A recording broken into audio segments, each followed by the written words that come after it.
एक जनन का दूसरा पार्ट शुरू कर रहे हैं। पुष्पी पौधों में लैंगिक जनन। सारी टर्मिनोलॉजी बच्चों हम पहले काफ़ी हद तक पढ़ चुके हैं। अब हमें एक पुष्पी पौधे का लैंगिक जनन, यहाँ पुष्पी पौधे स्पेशली इसलिए कहा गया है क्योंकि लैंगिक जनन हमें हायर प्लांट्स में पढ़ना है। जैसे हमें पता है कि पौधों में पुष्प जो होता है रिप्रोडक्टिव स्ट्रक्चर होता है। क्लास 11th में हमने पुष्पी पौधे का जो स्ट्रक्चर, एक्सटर्नल स्ट्रक्चर है, आपको डाइसेक्शन के उसमें भी मैंने बताया था। पूरा स्ट्रक्चर मैंने आपको बताया था, डायग्राम भी बनवाए थे, सब कुछ करवाया था। तो उसको रिकॉल करने के लिए अब मैं फ्लावर के थ्रू आपको इसका स्ट्रक्चर बता रही हूँ, लेकिन आपको कॉपी में ड्रॉ करना है और उसके हर एक पार्ट को एक्सप्लेन भी करना है। मान लीजिए ये कोई फ्लावर है, ठीक है, इसका ये ग्रीन पार्ट जो है ये थैलेमस कहलाता है। कुछ पौधों में यहाँ पर एक ग्रीन कलर की पत्तियां भी निकली रहती हैं जिन्हें हम सेपल्स कहते हैं। ठीक है, सेपल्स बाह्य दल होता है जो कि पौधे की कली के रूप में रक्षा करता है। ये कलर्ड पार्ट है। ये कलर्ड पार्ट जो है ये क्या करता है, ये इंसेक्ट्स को आकर्षित करने का काम करता है और एक तरह से अंदर वाले जितने भी हमारे पुमंग और जयांग हैं उनकी रक्षा करता है। अब आपको ये स्ट्रक्चर्स दिखाई दे रहे हैं। इसमें दो तरीके के स्ट्रक्चर हैं। एक तो इस तरीके के डंठल नुमा जो लटक रहे हैं और एक इसमें ये डिफरेंट सा है। ये हमारे मेनली रिप्रोडक्टिव पार्ट्स हैं। अगर मैं इनको अलग करके आपको ऐसे दिखाती हूँ तो अभी फिलहाल मैं इसकी बात करूं अगर, तो ये हमारा मेल रिप्रोडक्टिव पार्ट है। क्या है ये? मेल रिप्रोडक्टिव पार्ट, जो कि एक, ये देखिए ये एंथर कहलाता है, एंथर, और ये इसका फिलामेंट है। ये बायलोब्ड है, देखो इस तरीके से बायलोब्ड स्ट्रक्चर है। इसमें मेल स्पोर्स बनते हैं जिसे हम पोलन कहते हैं। ठीक है, और अगर हम इसकी बात करें, ये जो अपने आप में बिल्कुल डिफरेंट है, ये फीमेल रिप्रोडक्टिव पार्ट है। इसमें ऊपर स्टिग्मा है, ये पूरा स्टाइल है और नीचे आपकी ओवरी है। ये आपका फीमेल रिप्रोडक्टिव स्ट्रक्चर है। ठीक है, आप इसको अच्छे से ड्रॉ करेंगे। अब हम एक एक स्ट्रक्चर को यहाँ पर मैं ड्रॉ करूंगी और उसको बताऊंगी। पहले हम मेल रिप्रोडक्टिव पार्ट, जो कि आपका ये वाला पार्ट है, इसको मैं ड्रॉ करूंगी और इसके बारे में आपको बताऊंगी। देखिए ये वाला स्ट्रक्चर सेम जो हमने एंथर आपको बताया था उसका स्ट्रक्चर मैंने स्टेमन का पूरा पुंकेसर का स्ट्रक्चर बनाया है। ये ऊपर वाला एंथर कहलाता है, पराग कोश ये वाला पोर्शन, ये नीचे इसका तंतु है। ये पूरी स्ट्रक्चर क्या है, ये मेल रिप्रोडक्टिव पार्ट है।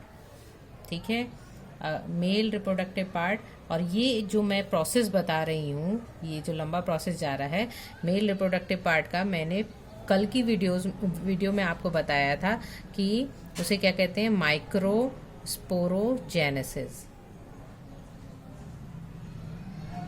तो ये एक तरह से जो प्रोसेस है वो माइक्रोस्पोरोजेनेसिस का है। अगर हम इसका टीएस काटें तो टीएस काटने के बाद कुछ इस तरीके की स्ट्रक्चर दिखेगी। ये 4 लोब्ड स्ट्रक्चर हमारे पास आती है। 4 लोब्ड स्ट्रक्चर है ये, 1 2 3 4 लोब होते हैं इसमें, और इसमें ही पोलन्स हमारे डेवलप होते हैं जिसे हम परागकण कहते हैं। अगर इसके एक पोर्शन का स्ट्रक्चर हम देखें, ये एक पोर्शन का स्ट्रक्चर हम देखें तो पता चलेगा कि ये 4 लेयर से बना हुआ है। पहली लेयर है एपिडर्मिस, दूसरी है एंडोथीसियम, तीसरी है मिडल लेयर और चौथी है टेप्टम। और अंदर वाली जो सबसे अंदर वाली लेयर है वो माइक्रोस्पोर मदर सेल्स, लघु बीजाणु मात्र कोशिका है, जिसके सेल्स जो हैं माइटोटिक डिवीजन उनमें टेक प्लेस लेता है और पोलन्स को जर्मिनेट कराता है। यानी कि यहाँ से इस लघु बीजाणु मात्र कोशिकाओं से ही पोलन का निर्माण होता है। यहाँ पर ये खास बात है कि ये टेप्टम जो लेयर है वो डबल न्यूक्लियाई लेयर होती है और ये इन मात्र कोशिकाओं को पोषण प्रदान करती है और नए पोलन जो बनते हैं उन्हें भरपूर सुरक्षा, पोषण सब प्रदान करती है। और क्लियरली अगर आपको एनसीईआरटी की बुक में से मैं आपको बताऊं तो मान लीजिए ये पोलन का आपका ये जो स्ट्रक्चर था एंथर, ये वाले पोर्शन का अगर हमने टीएस काटा यानी बीच में से आधा काटा तो इस तरीके का स्ट्रक्चर हमारे सामने आएगा। और उसका अगर उसमें से इसका हम माइक्रोस्कोपिक व्यू देखें तो ये 4 लेयर्स मैंने आपको बताई, टेप्टम इसमें बताई, और इस तरीके से जो माइक्रोस्पोर मदर सेल्स हैं अंदर वाली, ये डिवाइड होके पोलन का निर्माण करती हैं और जब मैच्योर हो जाते हैं तो ये यहाँ से एंडोथीकम जो है वो टूट जाती है और ये पोलन यानी परागकण रिलीज हो जाते हैं। अब ये जो परागकण हमारे बने हैं एक तरह से ये हमारे क्या हो गए, मेल गैमेटोफाइट्स हो गए, मेल गैमेट्स हो गए, है ना, मेल गैमेट्स। तभी तो हमने इस प्रोसेस को क्या कहा, माइक्रोस्पोरोजेनेसिस, यानी मेल गैमेट्स का बनना। यहाँ पर ये आपके गैमेट्स हो गए, मेल गैमेट्स के रूप में परागकण हमारे पास आ गए। अगर हम इन परागकण का स्ट्रक्चर देखें तो ये 2 लेयर से घिरा हुआ एक स्ट्रक्चर है। एक पोलन की मैं यहाँ पर बात कर रही हूँ तो इस तरीके का कुछ स्ट्रक्चर होता है, कटीला सा स्ट्रक्चर है।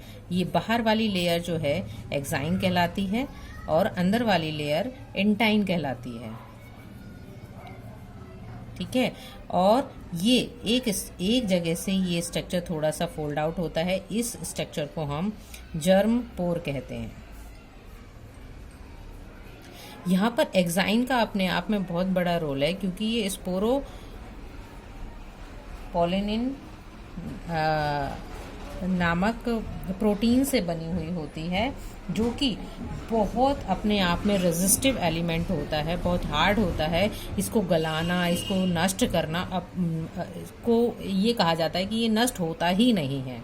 इसीलिए ये जर्मपोर जो होता है इसमें स्पोरोपोलिन नहीं होता है, ताकि जब कभी अंदर जो हमारा डेवलपमेंट वाला जो गैमेट है, जो न्यूक्लियाई डेवलप हो रहा है, वो बाहर आए तो आराम से यहाँ से पोलन ट्यूब निकलकर बाहर आ जाए, क्योंकि ये वाला पोर्शन तो कभी भी डिस्ट्रॉय होगा नहीं और यहाँ से हमारी पोलन ट्यूब निकलकर इन फ्यूचर बाहर आएगी। जब ये पोलन ग्रेन मैच्योर होता है तो इसका इंटरनली अगर हम देखें तो ये मैं इंटरनल पार्ट बता रही हूँ, ये वाला पार्ट केवल, तो ये 2 सेल्स में डिवाइड हो जाता है। एक तो होता है जनरेटिव सेल और एक होता है वेजिटेटिव सेल। वेजिटेटिव सेल्स का जो है साइज बड़ा रहता है, वेजिटेटिव सेल, और ये है आपका जनरेटिव सेल। ये थोड़ा सा यहाँ पर ये आप समझेंगे कि यहाँ पर तो ये 2 जनरली मैं आपको बता रही हूँ कि जनरल कंडीशन में 2 भागों में डिवाइड होता है, वेजिटेटिव सेल्स और जनरेटिव सेल में, लेकिन कुछ स्पीशीज में ये 3 भागों में भी डिवाइड होता है। पोलन ग्रेन्स जनरली आपने सुना होगा कि एलर्जिक होते हैं, परागकण जनरली एलर्जिक हो जाते हैं, लोगों को एलर्जी भी कर देते हैं। ये इसी कारण होता है कि ये स्पोरोपोलिन जो है वो ह्यूमंस में एलर्जिक इन कंडीशन होता है। ये पूरा प्रोसेस जो आज हमने पढ़ा है वो मेल गैमेट का बनने का तरीका पढ़ा है, जिसे हम माइक्रोस्पोरोजेनेसिस कहते हैं। अगर आप यहाँ पे कंफ्यूज ना कर रहे हो तो मैं इसको हिंदी में भी लिख देती हूँ, लघु बीजाणु जनन, ठीक है। और कल हम इस नेक्स्ट टॉपिक जो लेंगे वो होगा फीमेल गैमेटोजेनेसिस, यानी मेगा स्पोरोजेनेसिस होगा, जिसे हम गुरु बीजाणु जनन कहते हैं।